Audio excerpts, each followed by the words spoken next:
call from? An inmate at the Virginia Department of Corrections, Red Onion State Prison. To accept this call, press 0. This is Randall Vaughn, and I'm currently serving 1,214 years in Red Onion State Prison for capital murder in Pound, Virginia, in the USA. This is my podcast, Red Onion Randy. I hope you enjoy listening to me today.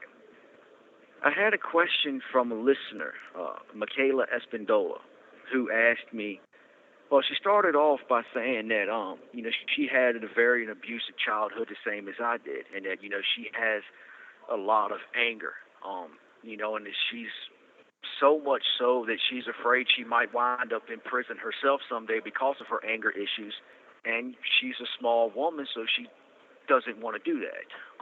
She also asked me about how do I deal with my anger? How do I overcome that? How have I overcome my childhood? She asked, do I think segregation, which is solitary confinement, they have two names for it, and does it work or does it not work? And, do I have any really, really good friends here in prison? So let's start off with the childhood anger issues, and the abuse. You have to understand something. Stuff that is done to you as a child, because as a child, your mind isn't fully developed. And you have complete and absolute trust in your parents, in your legal guardians, in the adults who are raising you. Because when you're a child, you love unconditionally. You love without expectations. You love because that's what you are. Without hesitation, you have that trust in you, So when it's violated, it is going to leave scars on you for the rest of your life. You're always going to have those scars. You're always going to have that pain. And there's only two surefire ways I know of dealing with that childhood trauma, with that pain, with that betrayal. And it is a betrayal. Make no mistake about it. If your parents or legal guardians abuse you as a child, it is an absolute betrayal. There's nothing worse than harming a child in this world, in my opinion, and most others. And if it's not, then you got some problems. So you have to do what I did, and it was very hard for me to do this. You have to forgive those who hurt you. And I know you don't feel like it. I get it. I didn't feel like it. But you have to understand something. Forgiveness is not an emotion. Forgiveness is not happiness. Forgiveness is not sadness. Forgiveness isn't frustration or anger or joy or peace or contentment. Forgiveness is none of those things. It's not a feeling. Forgiveness is a choice. You have to choose to forgive. Now, this is where a lot of people go wrong. They think because, I have to forgive this person, that means that I have to let our relationship go back to the way it was. No, you don't.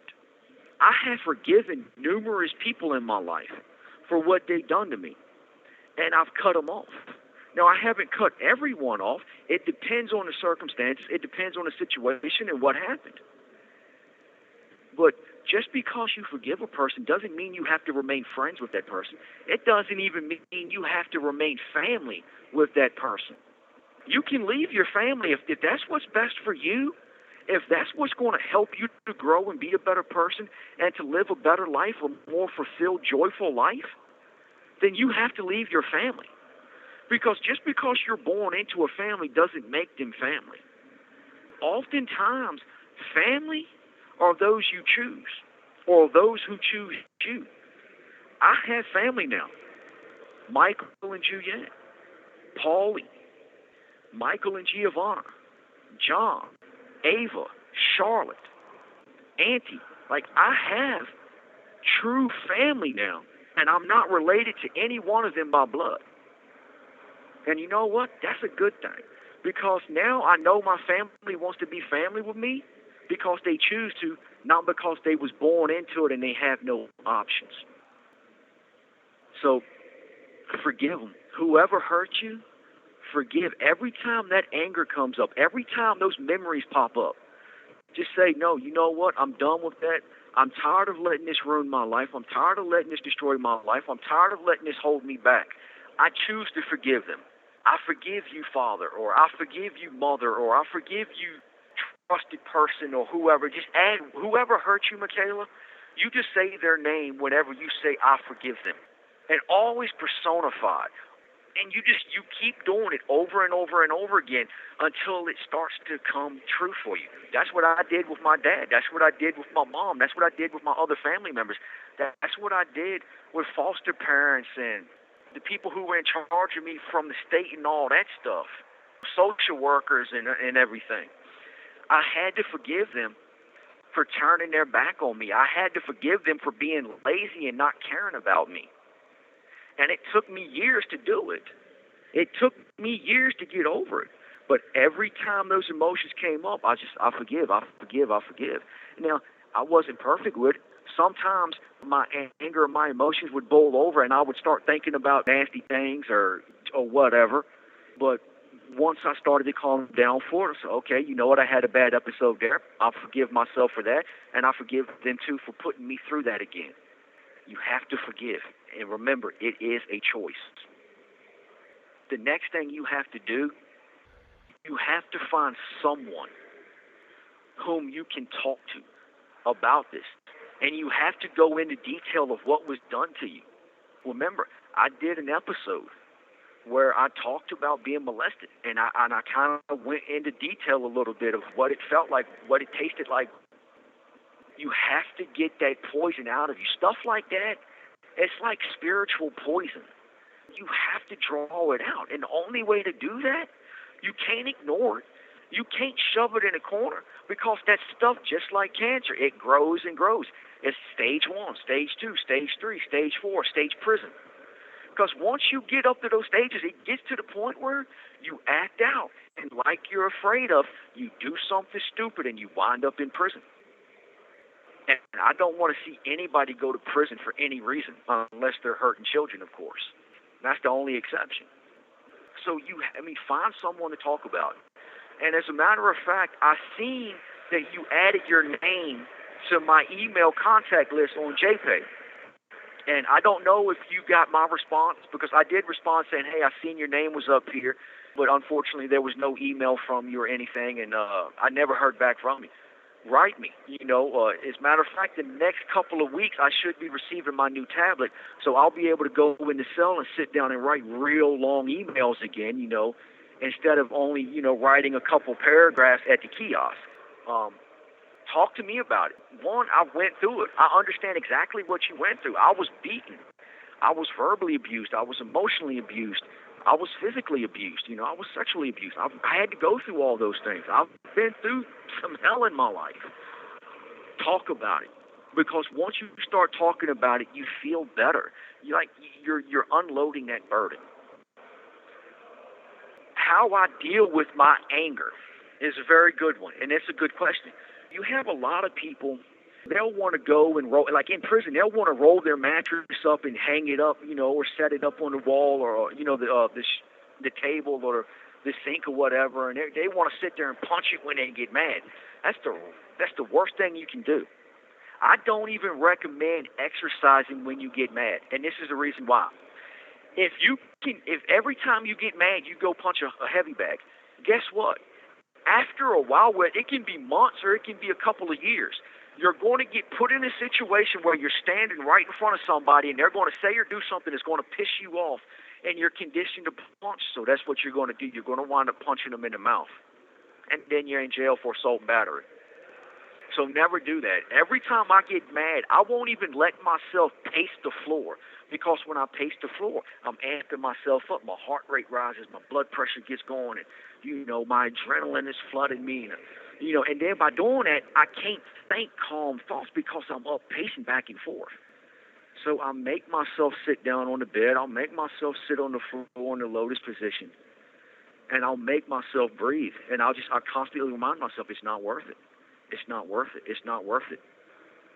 As a matter of fact, I just had a dude in here. He came and borrowed 3 stamps from me. So I gave him 3 stamps. And they were the last 3 stamps I had. But I gave them to him because he needed them. And it's been a couple of weeks and he hasn't paid me back. So somebody else came and said, hey, look, man, dude, I really, really need to write my sister.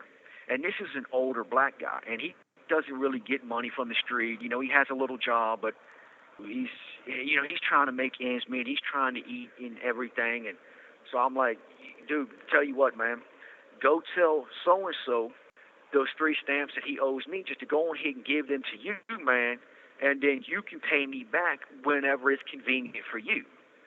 Tried to help the guy out. Dude, so he went and told him. So dude was like, nah, man, I ain't giving you nothing. So you bucking on me, dude? Do you know what I will do to you for this?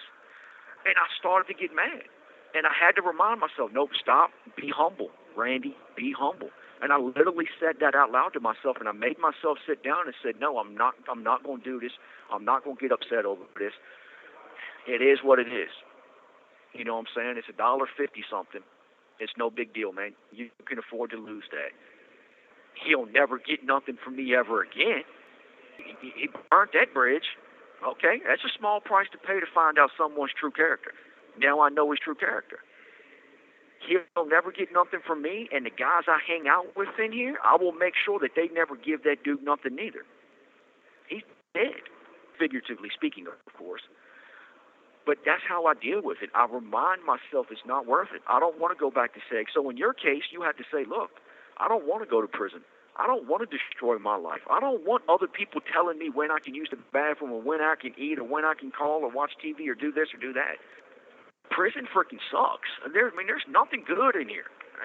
Prison sucks. That's how you have to control that anger. You have to make yourself sit down. You have to make yourself breathe. And you just have to tell yourself, don't do this. Don't put yourself in this situation. It works. It's not easy.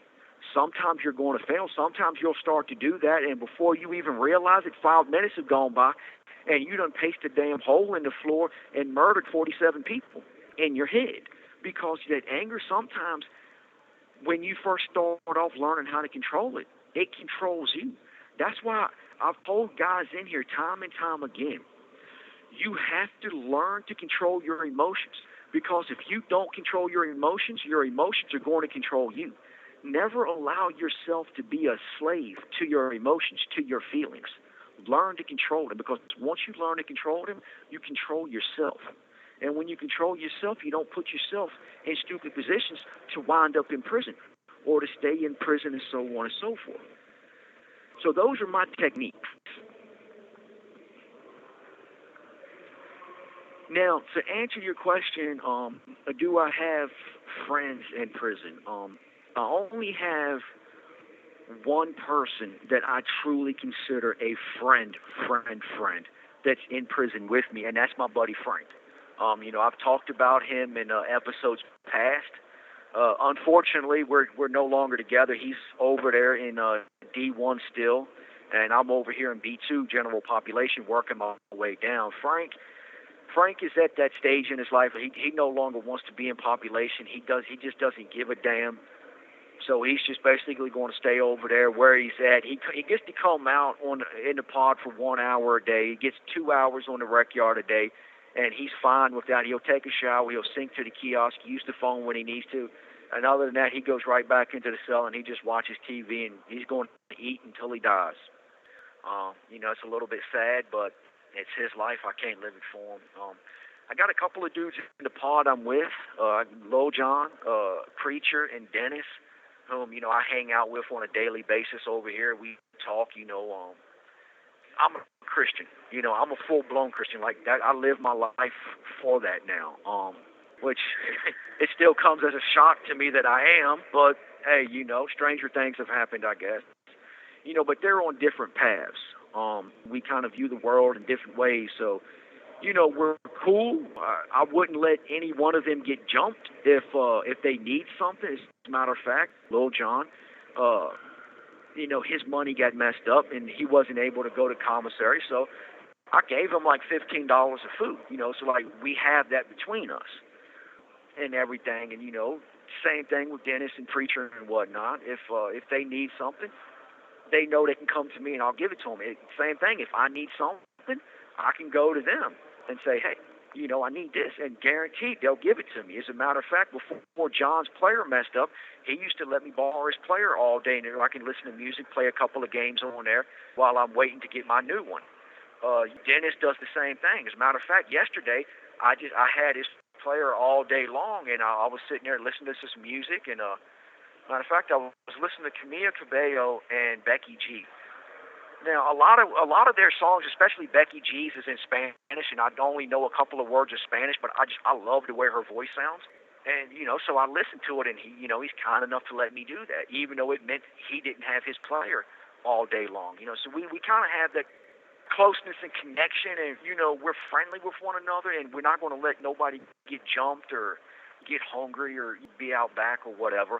But as far as like true, genuine friendship, I don't give friendship to just any old body. I've told a couple of people in the last few weeks, we actually got to talking about friendship on the phone. So, for example, my buddy Guinness in Ireland, he's a journalist, and sometimes he covers some pretty scary people. And I sit there and told him, look, dude, if you ever get into something and I call you and your girlfriend picks up and tells me, hey, look, he's in the hospital, man, these guys beat his ass, I'm going to break out of prison, I'm going to make my way to Ireland, I'm going to find him, and I'm going to put him in the dirt, because you don't put your hands on my friends. I take friendship very, very seriously. It's life or death to me. I don't have casual friends. If you're a friend to me, you're family to me. So you have 1 minute remaining. I have guys in here that I'm cool with, but I'm very careful with naming them friends, because if they go start something and I call them a friend, I have to ride with them, and I don't want to put myself in a position or a situation where I'm going to add time to myself, or I'm going to mess up what I got going on, because I'm trying to get out of prison. I'm trying to get out of Red Onion, and so on and so forth. As far as solitary confinement, I've talked about that numerous times, so I'm going to answer it with a simple word. No, it does not work. It's more harmful than it is beneficial. That's my answer. I hope you enjoyed listening to me today. This has been Red Onion Randy. For those of you who listen to me on Apple Podcasts, please review me and rate me, preferably 5 stars, but I'll take whatever you think I'm worth. Take care. Stay safe.